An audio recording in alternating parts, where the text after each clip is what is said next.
Funeral Home 1980. So what can you expect out of this if you haven't seen it? It was filmed in the summer of 1979, so that should pretty much give you all the information about what to expect, because you know it's amateurish special effects. But if you could like muster through most of the movie, I mean the ending's a pretty good payoff if you could get through it. I mean, a lot of the film is just too dark, and it was transferred, I guess, from a VHS to DVD, and then I saw it online, and then so it was pretty dark for most of it. But anyway, what's it about? It's about this teen girl who spends the summer with her grandma, and her grandma owns this old funeral home, and it's like this really old country style house that you see like vintage countryside America, vintage rural America. It's debilitated, it's decrepit, it's really scary, and there's also a lot of good authentic props that you just don't get in movies nowadays. Nowadays it's just props. This is like they kind of like filmed on location at this awesome house. So you get to see a lot of old school stuff, and this was like in 1979. So basically she moves into her grandma's house for the summer, and it was an old funeral home for most of her grandma's life. And they're trying to turn it into a bed and breakfast. And so what happens is guests start going there and getting killed off, and the daughter or the girl is played by Lesleh Donadlson. She went on to be the girl who gets killed in the opening scene of Happy Birthday to Me, where they put her head on a platter later in the movie. That's her.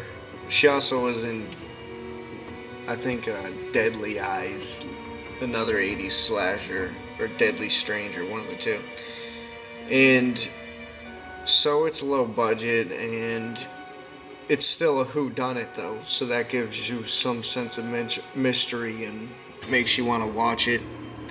Makes it worth watching, I should say.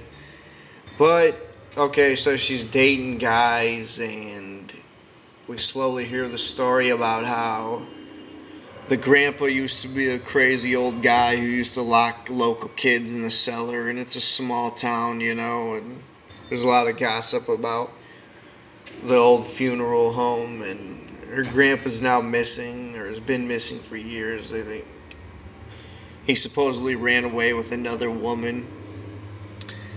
And now I'm going to pretty much talk about the movie, the movie's ending for people who've seen it. So if you haven't seen it, I give it a C+ overall. Recommend it for hardcore slasher fans, not really for the casual horror fan. But anyway, so for the ending we get,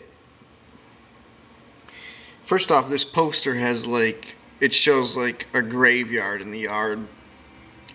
It's not a house by the cemetery, it's a funeral home. It's an old funeral home. They used to take so it has like that haunted in Connecticut type of feel, except for that was probably a total set in the basement.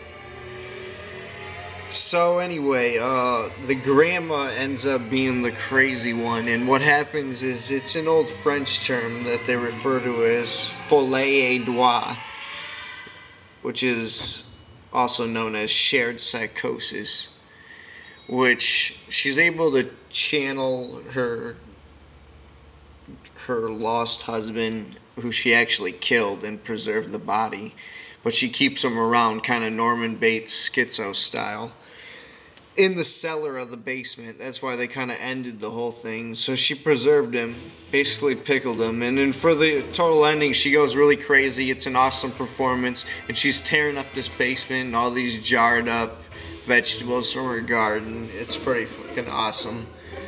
So she takes an axe to that, basically, and so she basically is able to even channel his strength. That's how crazy she is, that she needs him around that much.